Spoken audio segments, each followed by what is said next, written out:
Logan Paul is being called out as a heartless animal abuser by the internet. His 17th controversy in the last 12 days. Wizards of the Coast are about to stab the D&D community in the back. Southern California is being ravaged by flooding. Biden is in trouble. We're going to be talking about all that and so much more on today's Philip DeFranco show, so buckle up, hit that like button, and let's just jump into it. The internet is furious and calling Logan Paul a heartless abuser right now. And I have to say, it's genuinely impressive how many controversies he's found himself in just the last 3 weeks. There was the religion stuff, the NFT scam allegations, he was threatening a creator with a lawsuit, then he pulled back, and now we have Pearl. Because this newest controversy starts with a TikTok from an animal sanctuary in Santa Clarita, California called the Gentle Barn. And in it, they say they got a call about an abandoned pig in a field, that they found this pig alongside another pig who was just dead. They note the pig they rescued is named Pearl, that she was in bad shape when they found her. And very notably saying they were told she was owned by a YouTuber and was later irresponsibly rehomed, but is now doing better in their care. And adding the details, she came to us with tattered ears and a potentially life-threatening infection in her uterus that has since been healed. She's clearly been through so much trauma that we can't begin to imagine. And saying it's believed she was purchased originally from a breeder by an influencer. And noting people often buy mini pigs or teacup pigs for clout online, believing they'll stay small. But noting when they inevitably grow very large and have very unexpected needs, they're sadly discarded. But hey, happy ending, adding that she'll have a happier life at the Gentle Barn. While they never specifically named Logan Paul in that video, tons of people speculated, hey, that's the pig. Same name, same look, and so immediately people started calling him out. And people were absolutely furious, including the likes of Ethan Klein saying,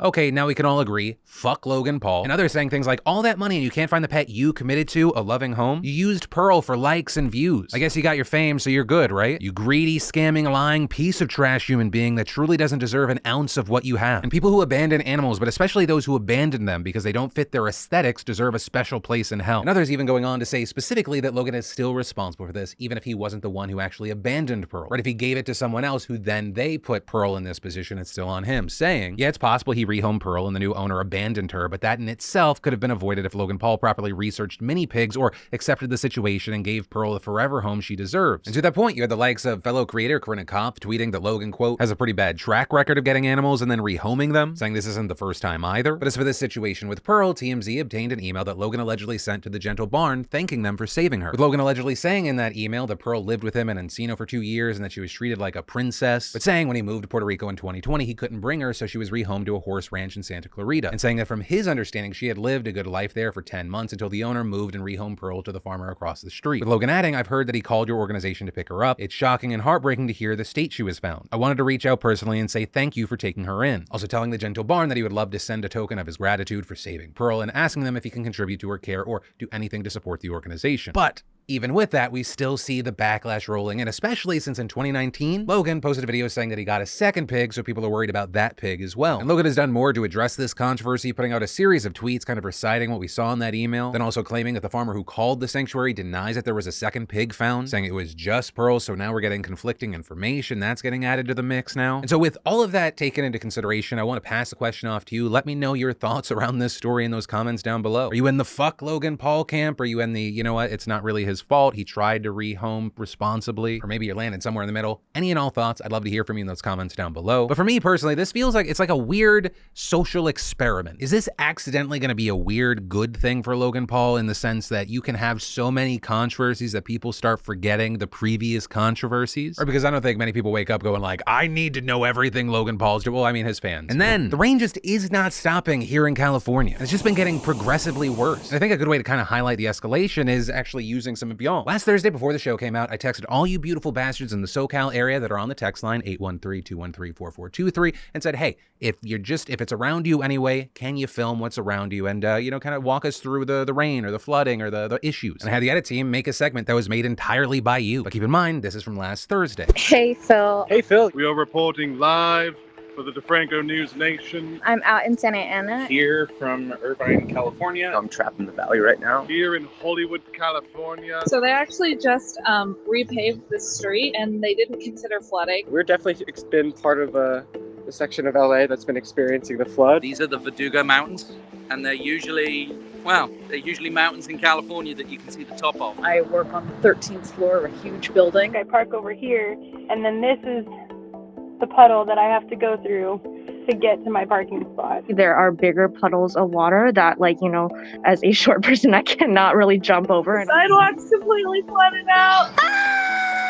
You can see the palm trees dancing. Frankly, it looks like something out of out of the Andes. The dark clouds loom in the distance. There was water coming out of the sewers and onto the sidewalk. Ubers are freaking skyrocketing right now, and so are Lyfts. A section down my street over there actually collapsed and caved in, and we had a little bit of a sinkhole. You literally can't get in the turn lane. It's completely flooded. There's some other areas of LA where we do not necessarily have the infrastructure to handle this kind of rain. There have already been a few different car accidents and stuff just like around the area, so freaking bus routes are now canceled. There's a drain right there, but it's majorly flooded. I even saw a car hydroplane through an intersection because they decided to go too fast through the rain. The rain has been pouring all day long. I would not want to park my car right there. More is yet to come. It's the first time I've been outside because this is the lightest that it's been raining these past few days, so I'm just gonna enjoy this.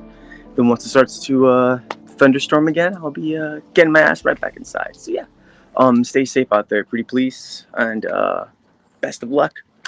Happy New Year. And that last note of be safe, please, if you're watching and you're in this area, please do be safe. Since this started, there's been at least 16 deaths, tens of thousands are without power, and there's been major flooding and mudslides. And it's only gotten worse with 34 million people under flood warnings yesterday. That's more than 90% of the state's population and 10% of America's. With the worst hit part of the state being the Central Coast, where some areas have experienced 1 to 1.25 inches of rainfall per hour. Right, for some context there, we are approaching the levels of rain some of the wettest parts of the world experienced during their heavy rain months. And if you look online, you see flooding all over the place. Or even Ellen DeGeneres showing off a flooded creek in Montecito, which, side note, do not be like Ellen. Feels like common sense. Getting this close while there's a flash flood warning, very, very risky. Also, like I mentioned, beyond the flash floods, rainfall in California is also major mudslide risk, with most of the Central Coast communities nestled between the coast on one side and mountains on the other. And on top of that, there are constant forest fires that kill the plants, which then keeps the ground in place. In fact, it's such a problem that many coastal communities, such as Montecito, have forced evacuations over mudslide concerns. And I don't want to undersell them. These mudslides are not a joke. Montecito had one a few years ago that killed 23 people, and exactly 18 years ago, a major landslide hit the nearby tiny community of La Conchita, erasing a ton of it off the map. But also, it is not just a Central Coast issue either. The rain has also moved towards LA, leading to transplants noting that's officially rained an amount I haven't experienced in LA in my 10 years of living here. And it's a city that's not really built for that kind of rain. Not only are we seeing flooded streets, but like in Chatsworth, there were 2 cars that were swallowed up by a sinkhole. And then on top of the rain, some parts are being hit with hurricane force winds. And really the only silver lining here is that despite all these risks, this is much needed water for the state, with California heading towards the worst category of drought. However, really want to hit this. It's currently not known how much of this rainfall is actually going to be of use in the long run. It's definitely going to be helpful in the short term, but it's also why some experts are pushing for the state to have more systems in place to capture the rainwater. With the hope being we have more captured rainwater, we can use those in the summer months and all the other times that we're not experiencing rain like this. But main point, please be safe out there. And then, did you know that 2 out of 3 guys will experience some form of male pattern baldness by the time that they're 35? Right, maybe you have that friend or that family member that's dealing with hair loss. And well, thanks to the sponsor of today's show, Keeps, you don't have to just sit around and wait for that to happen to you. Whether you're looking to prevent hair loss, stimulate hair growth, or just take better care of the hair that you have, Keeps has you covered. Keeps helps you stop hair loss before it's too late with a scientific and affordable approach to treatments that are up to 90% effective at reducing and stopping further hair loss. And in addition to clinically proven treatments, Keeps has an award-winning all-natural thickening shampoo and conditioner system. And you can get all these products delivered directly to your door. That means no more going in person to the doctor's office for your prescription, saving you both valuable time and money. Hair loss stops with Keeps. So to get your special offer, go to keeps.com/DeFranco or just click that link in the description. That's keeps.com/DeFranco. And then Wizards of the Coast is apparently at it again. The company is an absolute giant in the tabletop gaming industry, and we recently covered how it managed to piss off fans of its popular card game, Magic the Gathering. But this time, they're infuriating the fans of its other cash cow, Dungeons and Dragons. Cause fuck the fans, that's why. But specifically, the issue at hand is that Wizards is allegedly changing its open gaming license. Right, currently, people and companies can make supplemental campaigns and products for D&D with few limitations. And I would say that specifically is part of the reason D&D managed to make such a comeback over the last 10 years and help spawn not only popular YouTube channels, but also spin-off games like Pathfinder, which uses the basic D&D framework. Now, a leaked version of the change has actually been circulating for a while now, and based on statements by Wizards, it seems to be at least partially true, with a new license called OGL 1.1 aiming at getting Wizards in on the action, saying anyone making over $750,000 a year on D&D content is expected to pay a 20 to 25% royalty to Wizards of the Coast. Also, I don't mean like you make a video talking about D&D, but in the community, for example, it's common for channels like Critical Role to sell their own campaigns and other supplemental products that use the D&D framework, and all of that would be effective. With Wizards justifying the change, writing, the OGL is not going away. You will still be able to create new D&D content, publish it anywhere, and game with your friends and followers in all the ways that make this game and community so great, which is technically true, but it hides the fact that Wizards gets a cut. Not to mention, possibly the most egregious thing, being able to to allegedly just take content. Or let's say you make a sick D&D campaign and you have tons of great writing that's going alongside it. Well, under OGL 1.1, Wizards has a non-exclusive, perpetual, irrevocable, worldwide, sub-licensable, royalty-free license to use that content for any purpose. So your work? Their work now. With Wizards also defending the potential change, writing, the open game license was always intended to allow the community to help grow D&D and expand it creatively. It wasn't intended to subsidize major competitors, especially now that PDF is by far the most common form of distribution. But that has not stopped the outrage, and fans are hoping that with enough pushback, Wizards is going to change course. So some companies and creators have even pushed an open D&D campaign with channels like Dungeon Dudes writing. OGL 1.1 upends an established precedent which third-party TTRPG publishers have relied on for over 2 decades and introduces stringent conditions which in our opinion would overly restrict and unfairly exploit creators, both large and small, if implemented as written. However, this is happening at a time where the company is under extreme pressure from its overlords at Hasbro to increase profits, especially with and after the backlash Magic has been having. And it's entirely possible that even if it backed off, the community would still be hurt, with people saying things like, the thing is, even if they drop OGL 1.1 completely, we all know how badly they tried to screw over the community of third-party creators that have allowed their game to flourish. We know they'd hurt all of us for the promise of minuscule gains, which is also why it's unclear if Wizards is actually going to budge here. And so that's why with this story, and I asked this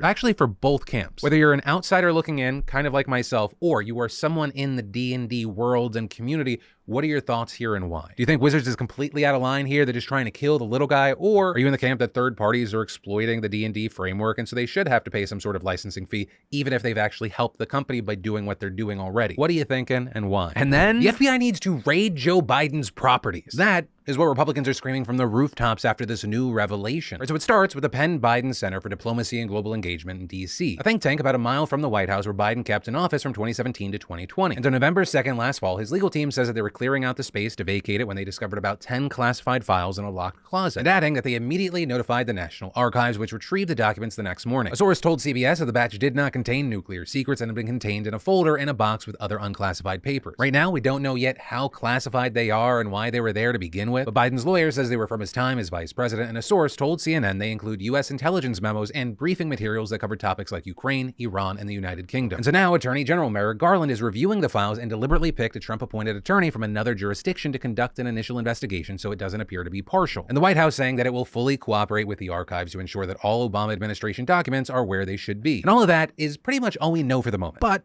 as you'd expect, Republicans are pouncing on this, with none other than Donald J6 Trump himself saying, when is the FBI going to raid the many houses of Joe Biden, perhaps even the White House? These documents were definitely not declassified. As well as Congressman James Comer, the new chairman of the House Oversight Committee, saying there is a 2-tier justice system within the DOJ for Republicans and Democrats, and adding that his committee's investigation into the Mar-a-Lago raid will expand its scope to Biden's alleged mishandling of files as well. And here's what I'll say. While I think there is a reasonable concern to be had here, these two cases are not exactly the same. First of all, Biden had 10 classified documents. Trump had around 300. Second, Biden's own lawyers came forward with his documents. The National Archives had to force Trump to hand over his. And third, Biden's lawyer appears to have returned his files as soon as they found them. Trump stalled for months, resisting multiple requests from the archives and even after being subpoenaed. And then when Trump and his people finally gave them 15 boxes of documents, they found out he still had more in his possession. And understand, I'm not saying this is still a good look for Biden. I think there is still the legitimate question of why, if his team discovered the files just before the midterm elections, did they not reveal it to the public for 2 months? But to compare the two situations as if they are equals is very silly based off of what we know right now. But again, this is just breaking. We have to wait to see what else comes out. And in the meantime, what we do know is that the FBI's initial inquiry will help Garland decide whether to appoint a special counsel for the Biden files like he did for the Trump files. Because, I mean, if he doesn't, and if the DOJ goes ahead with prosecuting Trump, that could make the department look politically biased regardless of the facts of the situation. And that's without even mentioning that the Republicans have the House now, and they're already planning multiple investigations into the Biden administration, including the Mar-a-Lago raid. But hey, with this whole situation, let me know what you're thinking in those comments down below. And then, what would happen if China actually invaded Taiwan? That's the question experts at the Center for Strategic and International Studies asked in their new report, conducting a series of 24 war games to see how a direct conflict between the United States and China over Taiwan might play out, and they reported both good and bad news. The good news is that they found that China's conquest failed, leaving Taiwan's autonomous democracy intact. The bad news is that the costs on all sides were enormous. China would produce destruction on a scale unseen by the United States since 1945. U.S. officials warned that a Chinese invasion is a real possibility and implied that the U.S. would become involved in such a conflict. First saying the U.S. and Japan lose at least 2 aircraft carriers, dozens of other ships, hundreds of aircraft, and thousands of soldiers. The damaging its global position for many years to follow, according to the report. And then there's China, with its navy in shambles, its amphibious forces broken, and tens of thousands of its soldiers held as prisoners of war, as well as an estimated 10,000 troops killed, with 155 combat aircraft and 138 major ships lost. And as for Taiwan, it's believed its military would hold its ground, but not without suffering over 3,000 casualties and losing all its frigates and destroyers, leaving the island economy crippled, lacking electricity and other basic services. And it's believed all of this would happen in a matter of weeks, though the war could persist until exhaustion produces an unstable peace, assuming, at least, that nuclear weapons did not get involved, which is always a consideration when the US and China lock horns. But the report also stresses that the war is not inevitable or even probable, noting things like a Chinese invasion would immediately disrupt many of the imports that the country's economy depends on, and